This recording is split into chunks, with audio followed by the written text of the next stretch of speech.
Hello and welcome to today's news analysis. आज है फरवरी 28। तो शुरू करते हैं आज का एनालिसिस बिना किसी देरी के। India is engaged with all parties on Ukraine, foreign secretary ने कहा है। एक बार फिर से इंडिया ने उस बात को दोहराया है कि इंडिया इस मैटर को पीसफुली रिजॉल्व कराना चाहता है। India has every reason to contribute in this peace process. India का स्टेक पूरी तरह से इन्वॉल्व है। इंडिया का भी नुकसान इकोनॉमिकली अगर यहाँ डिस्टर्बेंस रहता है तो हम चाहते हैं कि ये बात चीज़ से ये मुद्दा सुलझे। ये कहना है साफ साफ इंडिया का कि देखिए, चाहे लड़ाई के पहले चाहे लड़ाई के बाद मुद्दा ख़त्म तभी होगा जब टेबल पर बैठ के बातचीत होगी। तो लड़ाई ख़त्म करके हम बातचीत क्यों ना करके इस मुद्दे को ख़त्म करें। इस तरह से ह्यूमैनिटेरियन क्राइसिस जो हो रहा है उसे ख़त्म किया जाए। रसिया द्वारा बेलारूस में बातचीत की पेशकश की गई, पर उस दौरान रसिया ने कहा कि अटैक्स नहीं रुकेंगे।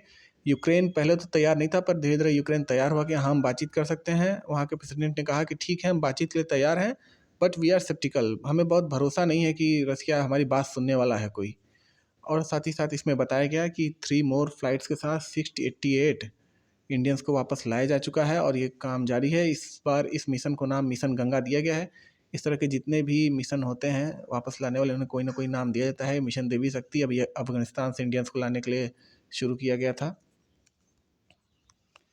अगर इलेक्शन न्यूज़ देखें तो कल यूपी में 5th फेज के इलेक्शन थे, जिसमें कि 55% टर्नआउट हुआ, जो कि बहुत अच्छा नहीं है। साथ ही साथ थोड़े बहुत वायलेंस भी देखने को मिला।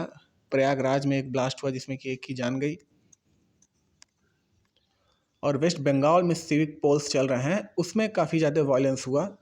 देखिए, वायलेंस पोल्स में होना ये डेमोक्रेटिक सेटअप के लिए बहुत ही खतरनाक बात होती है। For some Polish border turns bridge too far. Indians को यूक्रेन बॉर्डर क्रॉस करके नेबरिंग कंट्रीज से लाने में बहुत ज़्यादा डिफ़िकल्टीज़ आ रही हैं। बहुत ज़्यादा हार्श कंडीशंस का उन्हें सामना करना पड़ा है। ये देखिए, चीज़ें इतनी आसान होती नहीं हैं जितना लगता है कि हाँ, बॉर्डर्स लगे हैं, बस आराम से क्रॉस कर जाएं। यूक्रेनियन गार्ड्स जो हैं वो फेस कर रहे हैं एक इन्फ्लक्स ऑफ पीपल जो उनके कंट्री से बाहर कंट्री भाग रहे हैं। तो वहाँ भी वो काफ़ी रफ बिहेवियर कर रहे हैं इंडियन से जो निकल रहे हैं। अब यहाँ साफ साफ लिखा गया है कि at the borders they are allowing Ukrainian people to pass, some Indian girls can pass but boys are not allowed to pass. इस तरह की चीज़ें कई बॉर्डर्स पर देखने को मिल रही हैं। एक बार हम मैप में देखेंगे तो सेंटर में हमारा इंडिया। यहाँ से अगर हम चलते हैं नॉर्थ वेस्ट की तरफ, तो यह था आपका यूक्रेन जहाँ सारा फसाद हो रहा है। इसमें आप देख सकते हैं कि ये इधर से पोलैंड की बॉर्डर लग रही है, ये स्लोवेनिया, हंगरी, रोमानिया, मोल्डोव, इन सभी देशों से इंडिया बातचीत कर रहा है और इंडियंस को क्रॉस करा रहा है बॉर्डर किसी तरह से, और फिर वहाँ से लेके आ रहे हैं हम। तो यहाँ से पोलैंड बॉर्डर्स पर सबसे ज़्यादा दिक्कतें बताई जा रही हैं। यूक्रेनियन गार्ड्स रोक रहे हैं, उनको भी कई तरह की डिफ़िकल्टीज़ का सामना करना पड़ रहा है।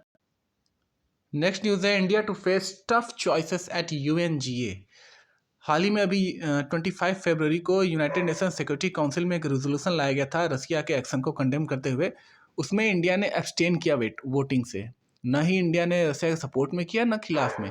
अब UNGA में एक इमरजेंसी मीटिंग बुलाई गई जिसमें कि फिर से एक रेजोल्यूशन लाया जाएगा यूनाइटेड नेशन जनरल असेंबली में, जिसमें कि अब इंडिया के लिए आगे का रास्ता उतना आसान होने वाला नहीं है। यूरोपियन कंट्री ने साफ साफ कहा है कि इंडिया को डिसाइड करना पड़ेगा, या तो वो एग्रेसर के साथ है या तो वो विक्टिम के साथ।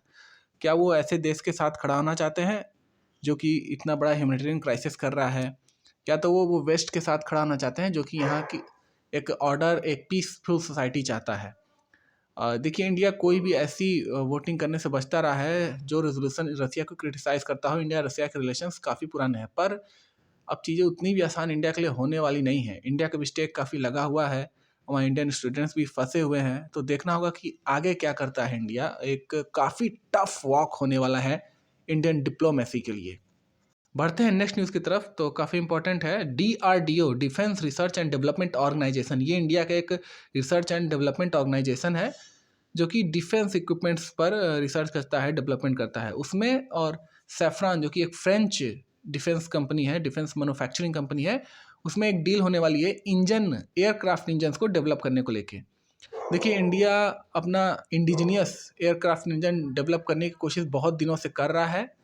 कई देशों से उसकी बातचीत होती रही है। हमने काफ़ी कुछ डेवलपमेंट कर लिया है, बस कोर में एक कोटिंग टेक्नोलॉजी है, हमें उसमें थोड़ी सी हेल्प चाहिए। वहाँ हम थोड़े से फंसे हुए हैं। हम अपने थर्स्ट को 125 किलो न्यूटन तक नहीं ले जा पा रहे हैं। तो उसमें हमने कई देशों से बात किया, USA से बात किया, ब्रिटिश से बात किया, पर बात बनते नहीं रहा। पर फ्रेंच के साथ जब हमने रफ़ाल डील किया तो उसी का एक ऑफसेट डील था कि आप हमें हमारा इंडिजीनियस इंजन डेवलप करने में हेल्प करेंगे। हमारे जो इंडिजीनियस एयरक्राफ्ट ये तेजस भी जो है, इसमें भी लगभग सभी पार्ट तो इंडिजीनियस हैं, पर जो मेन जो किसी भी एयरक्राफ्ट का हार्ट होता है, इंजन, वो हमने अमेरिका से इम्पोर्ट किया है जनरल इलेक्ट्रिक से। तो इस वजह से हमारा इसका थर्स्ट भी लिमिटेड है। और आगे हमारा जो हम डेवलपमेंट करने वाले हैं एमका का, उसमें भी हमें प्रॉब्लम आ रही है। उसके लिए हमें 125 किलो न्यूटन के इंजन चाहिए ही चाहिए, और अगर वो इंडिजिनस होगा तभी एक यूनिकनेस और एक बात होगी हमारे एयरक्राफ्ट में। तो उस इंजन टेक्नोलॉजी को हम सब कुछ कर चुके हैं, बस एक छोटी सी हेल्प है वो चाहिए। तो बात अभी तक फ्रांस से भी क्यों नहीं बन रही थी, क्योंकि सैफरॉन भी काफ़ी रॉयल्टी चाह रहा था उस इंजन में। अब हाँ, डीआरडीओ का कहना है कि सारा मेहनत हमने किया, सालों से सारे रिसर्च हमने किए, और बस थोड़ी सी हेल्प करके आपको हम पूरी रॉयल्टी दे दें। फ्रांस के भी पास 125 किलो न्यूटन का इंजन नहीं है, तो अगर वो डेवलपमेंट करते हैं तो उनके पास भी एक अच्छा खासा थर्स्ट का इंजन आएगा। बढ़ते हैं नेक्स्ट न्यूज़ की तरफ। तो इंडिया और श्रीलंका के बीच जो सबसे हॉट टॉपिक रहता है, Indian fisherman's crossing the international maritime boundary lines, और उन्हें अक्सर श्रीलंकन नेवी कैप्चर कर लेती है, हेल्ड कर लेती है। इस बार उनके मैकेनाइज्ड बोट को भी सीज कर लिया गया। ये हम बार बार सुनते हैं, ऐसी बार बार दिक्कतें आती हैं। तो इस बार भी श्रीलंका ने 8 इंडियन फिशरमैन्स को कैप्चर कर लिया है। ये इंडिया श्रीलंका का अगर हम मैप देखेंगे तो इधर साउथ में, तो यहाँ से हमारी होके दोनों देशों की मैरीटाइम बाउंड्री लाइन गुजरती है। ये सेकंड फिगर में आप अच्छे से देख सकते हैं। तो कई बार होता है फिशरमैन्स इसे क्रॉस कर जाते हैं गलती से, तो उसे लेकर काफ़ी हॉट टॉपिक दोनों देशों के बीच में बना रहता है। सो आगे बढ़ने से पहले हम 2 ऑर्गेनाइजेशंस के बारे में जानेंगे। एक है इंटरनेशनल एटॉमिक एनर्जी एजेंसी, ये यूनाइटेड नेशन के अंदर आता है, और international centre for cooperation in nuclear field की तरह ये काम करता है। क्रिएटेड इन 1957, जब ये फियर्स और एक्सपेक्टेशन जनरेट हुआ, नए नए डिस्कवरीज हुए न्यूक्लियर टेक्नोलॉजी के डाइवर्स यूजेस के, तो ये हुआ कि उसके आड़ में न्यूक्लियर वेपन्स को भी बढ़ावा दिया जा सकता है। तो इस वजह से ये एक वॉचडॉग की तरह भी काम करता है, जिसमें देखता है कि जो भी आपके पीसफुल न्यूक्लियर प्लांट्स हैं तो उनका यूज वेपन क्रिएशन के लिए ना हो। हेडक्वार्टर्ड इन ऑस्ट्रिया, और इसका ऑब्जेक्टिव है secure and peaceful use of nuclear technology. Next is Swift.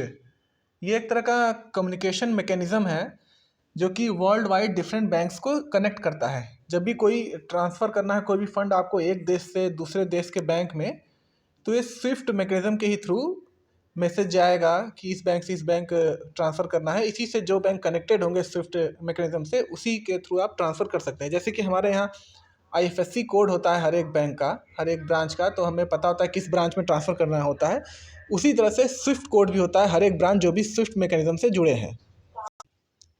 तो बढ़ते हैं वर्ल्ड न्यूज़ की तरफ। तो वही सारी रशियन इन्वेशन की बातें हैं, और बताया गया कि पोलैंड में यूक्रेनियन रिफ्यूजीज़ की संख्या बढ़ती जा रही है, और कुछ ही वीक्स में हो सकता है ये 1 मिलियन को पार कर जाए। देखिए, वर्ल्ड में कहीं भी जब एक वॉर सिनारियो आता है तो सबसे ज़्यादा प्रॉब्लम जो आती है रिफ्यूजीज़ की, वो डिस्टर्ब कंट्रीज से नेबरिंग कंट्रीज़ में माइग्रेट करते हैं, और एक बड़ी संख्या में डेमोग्राफिक चेंजेस भी देखने को मिलते हैं। और इसमें एक जो इम्पोर्टेंट बात है, पुतिन ने अपने न्यूक्लियर फोर्सेस को हाई अलर्ट पर पूरा कर दिया है। इससे एक दुनिया पर न्यूक्लियर वार का भी खतरा मंडरा रहा है।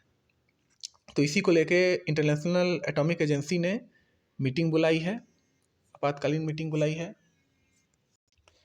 सो नेक्स्ट इम्पोर्टेंट न्यूज़ है कि रशियन बैंक्स को स्विफ्ट मैकेनिज्म से भी बैन किया जा सकता है। सो अगर स्विफ्ट मैकेनिज्म से बैन हो गए तो आपको ये बात समझ में आ सकती है कि कैसे ट्रांसफ़र करना फंड्स रशिया में या रशिया से बाहर कितना मुश्किल हो जाएगा। सो ये एक बड़ा ब्लो होगा मॉस्को पे। आगे बढ़ते हैं तो छोटी छोटी न्यूज़ है कि जैसे ईरान न्यूक्लियर डील को लेकर बातें चल रही हैं वियना में, नॉर्थ कोरिया ने बैलिस्टिक मिसाइल का टेस्ट किया फिर से, और यूनाइटेड नेशन ने कोलंबो को कहा है कि आप ह्यूमन राइट्स को लेकर उतना ज़्यादा सीरियस नहीं है, आपको और ज़्यादा इस पर एफर्ट्स करने होंगे, खासकर कि जफना स्टेट में, जहाँ की तमिल्स के ह्यूमन राइट्स का वायलेशन की बातें कही जाती हैं बार बार। सो आज के लिए इतना ही, मिलते हैं नेक्स्ट एनालिसिस में। Till then, thank you.